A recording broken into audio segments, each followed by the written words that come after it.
In this video, I'll be showing you step by step how to set up a signal bot inside of Pionex. It is super easy to do. So the first thing you need to do is open up your favorite browser, and then from here you'll need to go up to pionex.com. I'll also put a link to it down in the description below. From here you'll need to log into your account or create an account if you don't already have one. But from here you'll need to go up to futures and then futures bots. From here it should bring something like this. And here you'll be able to go over to future bots down over here and go down until you see the signal bot, auto trade with signals. From here you'll simply need to click create. And then from here you can see a tutorial for how you do it if you want to do that.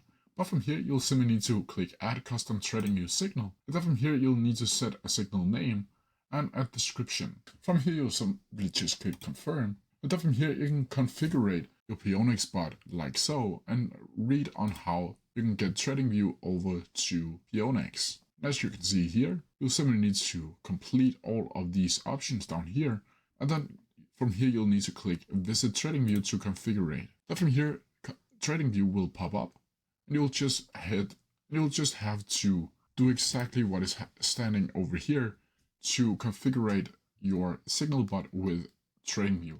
But that's how you do it. If you have any questions about it, please leave them down in the comments below, and I'll try my best to answer them as quickly as possible. See ya!